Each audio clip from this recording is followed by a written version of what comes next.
कैसे हो दोस्तों। मैं Shubhankar Pandey, achieve target with Shubhankar channel में आपका स्वागत है। मॉडर्न इंडिया चल रहा था और मॉडर्न इंडिया के जो लेक्चर हमने छोड़ा था, मैंने बस आपको इस बात पर छोड़ दिया था कि सविनय अवज्ञा आंदोलन भी अपने आप समाप्त हो जाता है। मैं लेक्चर को ऐसा बनाना चाहता था कि सब बच्चे इंटरलिंक कर पाए और उनको लगे कि अगला लेक्चर जब आएगा तो वहीं से शुरू होगा। तो उसी बात को ध्यान में रखकर हम गांधी युग पढ़ रहे थे। तो गांधी युग पढ़ते समय में हमने 1915 में केवल डेट लिखते चलूंगा और आपको कहानी समझाने की कोशिश करूंगा कि किस प्रकार की कहानियां चल रही थी वहां पर। आप कोशिश करिएगा कि बोर्ड में लिखी गई बातों को आप अपनी कॉपी में जरूर नोट करके रखिएगा और उसको इंटरलिंक करना और मनन करना। तो अपने आप कोई भी किताब पढ़ोगे तो आपको जरूर पता चलेगा कि क्वेश्चन किस प्रकार से आते हैं। तो बातें आगे चलते हैं। जब बातें हमारी आगे चल रही थी तो मैंने कहा था कि सविनय अवज्ञा आंदोलन गांधी समाप्त करते हैं और सविनय अवज्ञा आंदोलन के समाप्त के साथ उद्देश्य कारण क्या रहता है। चोरा चोरी की घटना घटती है और चोरा चोरी की जब हिंसक घटना घटती है, गांधी जी दुखी होते हैं। दुखी हो जाने के बाद में बिना विलंब किए गांधी जी के द्वारा चोरा चोरी की घटना के दुख में, वो हिंसात्मक घटना के दुख में गांधी जी असहयोग आंदोलन को वापस लेते हैं। और असहयोग आंदोलन को वापस ले जाने के बाद गांधी जी को असहयोग आंदोलन चलाए जाने के कारण कानून का उल्लंघन किए जाने के कारण 6 साल की सजा होती है। गांधी जी चले जाते हैं अब जेल में। अब गांधी जी जब जेल में चले जाते हैं और घटना है बेटा 1922 की। कब की? 1922। और 1922 15 को वो आए। 1917 में उन्होंने चंपारण किया। 1918 में उन्होंने खेड़ा किया। 1918 में उनके द्वारा अहमदनगर मिल मालिक के विरुद्ध आंदोलन किया। 1919 में विश्व युद्ध की समाप्ति की घोषणा हुई और 1919 में एक और घटना घटी, मोंटेस्क्यू चैम्सफोर्ड अधिनियम। 1919 में एक और अधिनियम आया जिसका नाम था मोंटेस्क्यू चैम्सफोर्ड अधिनियम, जिसे हम 1909 का मार्लियामेंटो एक्ट पढ़ा था आपने। 1919 का मोंटेस्क्यू चैम्सफोर्ड अधिनियम। 1919 के मोंटेस्क्यू चैम्सफोर्ड अधिनियम में कई सारे प्रावधान थे, जिसमें पृथक निर्वाचन क्षेत्र जो पहले 1909 में केवल मुसलमानों को दिया था, वो अब सिखों को भी दिया गया, वो ईसाइयों को भी दिया गया, मतलब उसके क्षेत्र को बढ़ाया गया। जो विधानसभा थी वहां पर, जो राज्य थे वहां पर द्वैध शासन शुरू किया गया और जो राज्य केंद्र में थे वहां पर सिंगल चलाए। और साथ में एक और प्रावधान रखा, यही कि विधानसभा में जो द्वैध शासन रहेगा, मतलब कैसा बना उन्होंने, ये एक भारत है, भारत में दिल्ली तो इसे केंद्रीय असेंबली बोलेंगे और राज्य कई सारे राज्यों में बटा था और कई सारे राज्यों में दो लोगों के द्वारा शासन, एक जो वायसराय के द्वारा नियुक्त गवर्नर होगा और दूसरा जनता के द्वारा नियुक्त सरकार होगी। और इस जनता के द्वारा नियुक्त सरकार को चुनने का अधिकार मत प्राप्त व्यक्तियों को होगा, मताधिकार प्राप्त व्यक्तियों को होगा। 1919 में जब ये अधिनियम आया और 1921 को जब ये प्रभावी हुआ, कब हुआ प्रभावी 1919 वाला, 1921 को जब प्रभावी हुआ तो उस समय में असहयोग आंदोलन भारत में चल रहा था, इसलिए कांग्रेसी लोग 1921 में प्रभावी हुए मोंटेस्क्यू चैम्सफोर्ड अधिनियम की तरफ ज्यादा ध्यान नहीं दिया, क्योंकि उनका उद्देश्य था असहयोग आंदोलन के माध्यम से धीरे धीरे धीरे भारत में ब्रिटिश सत्ता को खोखला किया जाए और धीरे धीरे भारत से हटाया जाए। पर जैसे 1922 में आंदोलन वापस लिया, तो वापस लेने के बाद में अब कांग्रेस के पास में कोई एजेंडा नहीं रह चुका था। दूसरी बात यह हो चुकी थी कि जिन्ना ने पुनः जो पुरानी मर चुकी मुस्लिम लीग थी उसको पुनः जीवित करने की कोशिश की और गांधी को मुस्लिम विरोधी नेता के रूप में घोषित करने की कोशिश की और धीरे धीरे सांप्रदायिकता बढ़ाने की कोशिश की। तो कांग्रेस के पास में कोई एजेंडा नहीं, दूसरा अन्य पार्टियों के पास एजेंडा और सांप्रदायिक ताकत बढ़ाने का एजेंडा। तो इसी समय में कांग्रेस में ही दो गुट निकल कर आए 1922 के। एक का कहना था कि भैया 1919 के अधिनियम के तहत जो चुनाव लड़ने का अधिकार मिला उसको प्राप्त करो और जनता तक के पहुंचो और उनको बताओ कि भैया अगर हम इनको यहां से हटाते हैं तो भैया हम शासन करना भी जानते हैं, तो शासन करने में तो मदद करिए, साथ में इनको ब्रिटिशों को भारत से हटाने में मदद करिए। ये सोच रखते थे जवाहरलाल नेहरू के पिताजी मोतीलाल नेहरू और सीआर दास। ये दो प्रमुख व्यक्ति इस विचारधारा का समर्थन करते थे जो कांग्रेस में एक बड़ा वर्चस्व रखते थे। दूसरा, इनके विरोध में जो थे वो थे डॉक्टर राजेंद्र प्रसाद, वल्लभ भाई पटेल जैसे कई रूढ़िवादी व्यक्ति। इनका कहना था कि हमें केवल विरोध करना चाहिए, हमें सरकार में नहीं बैठना चाहिए, नहीं तो जनता का हमारे प्रति जो आकर्षण है वो कम होगा, उनमें हमारे प्रति संदेह की भावना उत्पन्न हो सकती है। इसलिए उनको कहा गया परिवर्तनवादी नहीं, परिवर्तन विरोधी। और मोतीलाल नेहरू और सीआर दास को कहा गया परिवर्तनवादी। और जब इनमें तू मैं बढ़ने लगी, क्योंकि गांधी कहाँ जा चुके थे, जेल में, और इस तू मैं को जब बढ़ता हुआ देखा गांधी ने, तो गांधी को 1907 याद आ गया कि भैया 1907 में भी ऐसे ही तू मैं उग्रवादियों और उदारवादियों के बीच में हुई, अंततः नुकसान हुआ भारत के राष्ट्रीय आंदोलन को। लोग तो बढ़ गए परंतु नुकसान किसे हुआ, भारतीय राष्ट्रीय आंदोलन को। और इसी बात को ध्यान में रखकर जो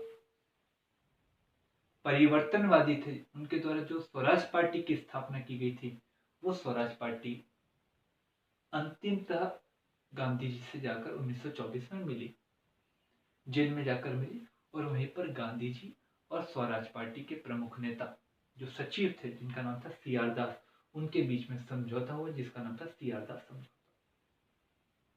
और इस समझौते के माध्यम से कहा गया कि जो जब भी चुनाव लड़ेंगी स्वराज पार्टी, उसको समर्थन देंगी कांग्रेस। ये बात कहते हुए दोनों के बीच समझौता हुआ और 1924 के 1925 के चुनाव में बहुमत से सरकार बनाने में सफल रही स्वराज पार्टी और समर्थन रहा कांग्रेसियों का। पर एक घटना घटी 1925 में ही सीआर दास की आकस्मिक हो गई मृत्यु। अब सीआर दास एक जनता का सैलाब को अपने पीछे ले जाने वाले व्यक्ति थे, परंतु जैसे उनकी मृत्यु हुई तो स्वराज पार्टी का वर्चस्व धीरे धीरे कम होने लगा और उसी के बाद में स्वराज पार्टी महत्वहीन होते चली कि मोतीलाल नेहरू से अकेले स्वराज पार्टी संभाल नहीं पा रही। और इसी दौरान एक और घटना घट गई, 1919 का अधिनियम। 1919 का अधिनियम बहुत मायने में बहुत अधिक महत्वपूर्ण है और 1919 के अधिनियम में कहा गया था कि हम 10 वर्षों के पश्चात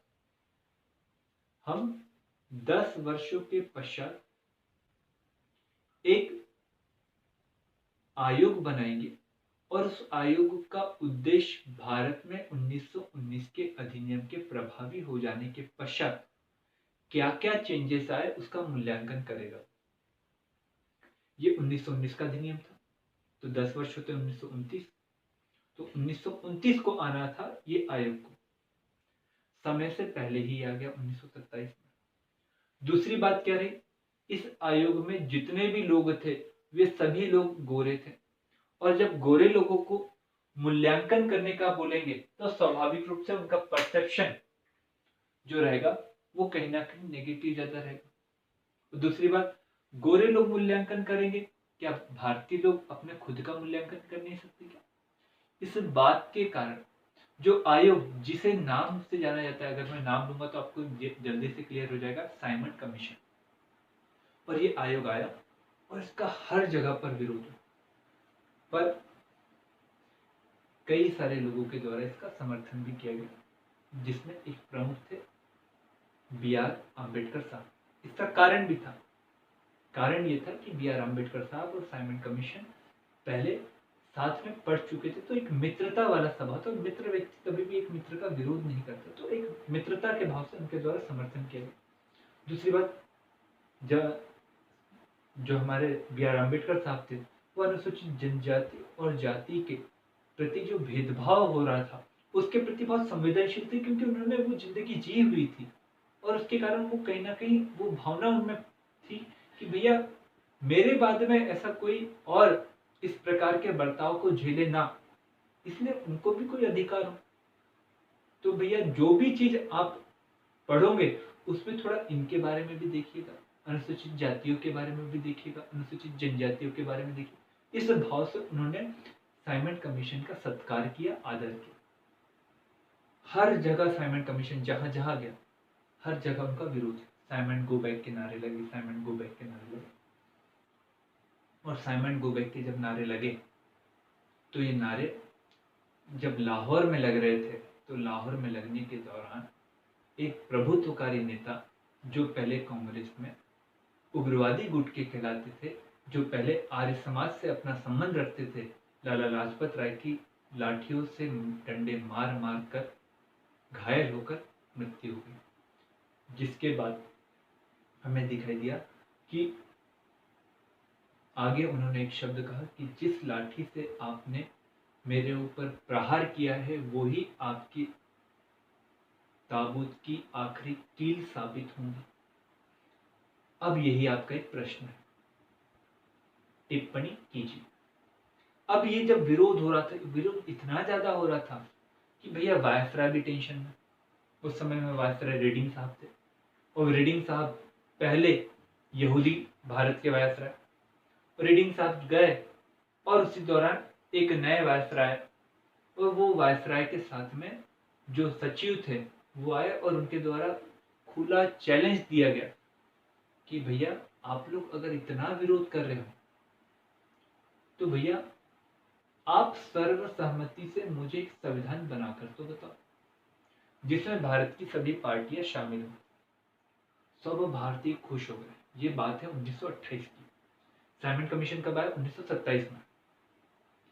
और जब 1928 में ये बात बोली गई तो सभी लोग इतने खुश हो गए, उत्साही हो गए कि 1928 के करीब करीब, मैं कहानी के रूप में बता रहा हूँ, बोर्ड पे नहीं आ रहा हूँ क्योंकि कहानी ही है।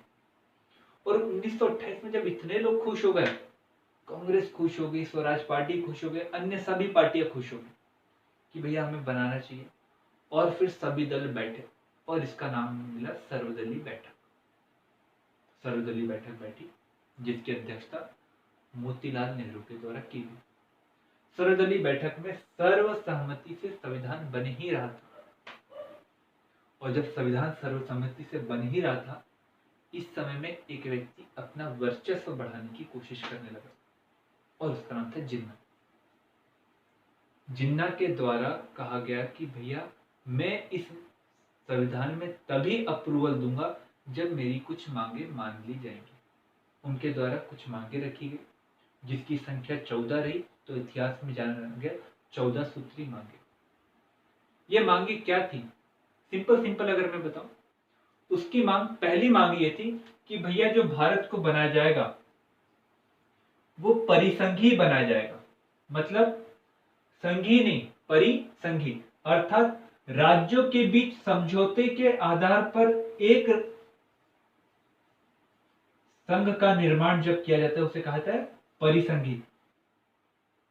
मैं कॉन्स्टिट्यूशन में बताऊंगा आपको उसे क्या कहा जाता है, परिसंघी। दूसरा, जहां जहां मुस्लिम बहुल क्षेत्र है वहां वहां मुस्लिम संख्या में कभी भी हस्तक्षेप नहीं दिया जाए। अगली बात, कभी भी अगर कॉन्स्टिट्यूशन में चेंज करना हो तो राज्यों का 3/4 बहुमत प्राप्त करना जरूरी है, तभी केंद्रीय असेंबली उसमें परिवर्तन लाए। बातें मानी नहीं गई और इसके कारण सर्वदलीय बैठक वो मुकाम तक के नहीं पहुंच पाई जो मुकाम वो अर्जित करना चाहती थी। पर तभी भी जैसे तैसे सर्वदलीय बैठक हुई और सर्वदलीय बैठक के साथ में ये बोला गया कि भैया जो हमने संविधान बनाया तो उसको मान लो। मानने के लिए बोला गया। इसी दौरान 1929 आया और 1929 जिस प्रकार से हम कोई पत्थर रखते हैं और पत्थर रखने के बाद में घर बनाना शुरू करते हैं और फिर स्लैब डालते हैं, तो हर चीज का एक माइलस्टोन रहता है ना, वैसे 1928 की कांग्रेस की अध्यक्षता की मोतीलाल नेहरू ने, तो 1929 के कांग्रेस अधिवेशन की अध्यक्षता की उनके बेटे जवाहरलाल नेहरू ने। और अल्टीमेटम दिया गया कि भैया सर्वदलीय बैठक के द्वारा बनाए गए संविधान को आप मानिए, यदि आप नहीं मानोगे तो हम एक आंदोलन शुरू करेंगे और उस आंदोलन का नाम रहेगा सविनय अवज्ञा आंदोलन, और जिसकी बागडोर सौंपी गई गांधी जी को। और इसी अधिवेशन में एक और बात बोला गया, अब हम स्वशासन को नहीं बल्कि स्वराज के लिए लड़ाई लड़ेंगे। मतलब इसके पहले हमेशा स्वशासन स्वशासन बात आई, पर पहली बार स्वराज के लिए प्रत्यक्ष रूप से बात की गई 1929 के अधिवेशन में। जब अधिवेशन में बात की गई तो उसी समय में वायसराय एक आए गए जिनका नाम था इरविन। इरविन साहब का आगमन। गांधी जी की एक बहुत अच्छी अदा थी जो उनकी कार्य पद्धति में दिखती थी। वो सबसे पहले कोई भी कार्य करने से पहले बोलते थे कि मैं कुछ कार्य कर रहा हूं भैया, मैं कार्य ना करूं ऐसा, इसके पहले तुम मेरी ये बातें मान लो। मतलब पहले डराना, और डराने के बाद अगर बात मान लेते हैं तो अच्छी बात, नहीं मानते तो मैं देखो कर लूंगा कुछ ना कुछ। तो गांधी जी के द्वारा एक 11 सूत्री मांगे रखी गई। बड़ी मांगे रखते थे ये, 11 सूत्री मांगे रखी गई, इतनी अच्छी अच्छी मांगे रखी गई। और इरविन से कहा गया कि भैया आप जनवरी 31 तक के मान लो 1930, नहीं मानोगे तो मैं आंदोलन शुरू करूं। गांधी जी बड़े जबरदस्त व्यक्ति थे। कैसे थे मैं आपको बताऊं, 2 मिनट चलिए, समय है तो बातें और आराम से हो सकती।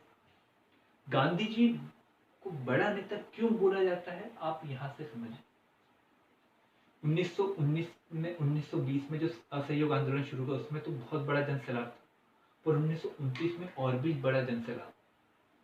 विश्व में बेटा इस समय में एक घटना घटी, जैसे वर्तमान में भी कोरोना चला ना, कोरोना के कारण अर्थव्यवस्था कैसे डामाडोल हो चुकी है, वैसे 1929 में विश्व की पहली सबसे बड़ी महामंदी है जिसे world depression, the great depression नाम दिया गया। और उस ग्रेट डिप्रेशन के कारण भारत में छोटी छोटी आवश्यकता की दैनिक वस्तु की मांग बढ़ने लगी क्योंकि उसकी आपूर्ति कम थी, और उसके कारण महंगाई बढ़ने लगी। जब महंगाई शबाबों पर थी तो गांधी जी ने जनता को अपने साथ में जोड़ने के लिए जनता से जुड़ी हुई वस्तु को ही सबसे पहले सामने रखा। उन्होंने क्या किया, अपने साबरमती के आश्रम से निकले और 12 मार्च को जब वो निकले तो उनके द्वारा कहा गया कि मैं जनता के लिए परम आवश्यक वस्तु के लिए सुनिश्चित करने के लिए मैं यात्रा करना चाहता हूं। और उन्होंने 12 मार्च 1930 को यात्रा शुरू की जिसको दांडी मार्च के नाम से जाना गया। और 6 अप्रैल को जब वो पहुंचे तो वहां पर नमक कानून जो बना हुआ था, जिसमें कहा गया था कि नमक बनाने का अधिकार केवल और केवल एकमात्र ब्रिटिश सरकार को है। वहां पर नमक बनाया और नमक कानून तोड़कर सबके लिए उनके द्वारा नमक आवश्यकता रूप से अनुसार बनाने की अनुमति मांगा नहीं, कानून को तोड़ा। और वहीं से सविनय अवज्ञा आंदोलन की शुरुआत। सविनय अवज्ञा आंदोलन की शुरुआत गांधी जी की बड़ी अच्छी आंदोलन शुरू हुआ। आंदोलन की खास बात यह रही कि इस आंदोलन में महिला, व्यापारियों की और बच्चों की महत्वपूर्ण भूमिका रही। पर आपको यहाँ पर मुसलमानों की भूमिका कम दिखाई देने लगी। कारण ये था कि जिन्ना लगातार सेपरेटिस्ट, लगातार सांप्रदायिक भाषणों के माध्यम से उनको अलग करना चाहता था, पर उसके बावजूद भी बड़ी संख्या में हमें मुसलमानों की इस आंदोलन में भूमिका दिखाई दी। और भूमिका जब दिखाई दी तो हमें यहाँ पर मजदूर वगैरह की ज्यादा भूमिका आपको समझ में नहीं आएगी यहाँ पर थी। अब जब ये आंदोलन चल रहा था तो आंदोलन चलने के दौरान भारत में आंदोलन चल रहा है, जिसकी सुभाष चंद्र बोस प्रशंसा कर रहे हैं, गांधी जी खुद नेतृत्व कर रहे, लीड कर रहे, विश्व में एक और घटना घट रही है भारत के लिए, और वो था जो साइमन कमीशन था। उस साइमन कमीशन का अध्ययन करने के लिए लंदन में बैठक हुई और गोलमेज पर हुई, और उसके कारण उसका नाम दिया गोलमेज सम्मेलन। पहला सम्मेलन हुआ जब गांधी जी यहाँ पर सविनय अवज्ञा आंदोलन कर रहे, और वहां पर हुआ पहला गोलमेज सम्मेलन। सविनय अवज्ञा गांधी के द्वारा किए जाने के कारण, अर्थात कांग्रेस के द्वारा किए जाने के कारण, कांग्रेस को असंवैधानिक संस्था घोषित कर दिया। और वहां कौन सा सम्मेलन चल रहा है? गोलमेज सम्मेलन 1930 पहला। आपको सबको पता है कांग्रेस ही भारत है और भारत ही कांग्रेस। जब कांग्रेस ही भारत, भारत ही कांग्रेस है, तो मतलब बिना कांग्रेस की भागीदारी के वो गोलमेज सम्मेलन सफल हो सकता है क्या? नहीं हो सकता।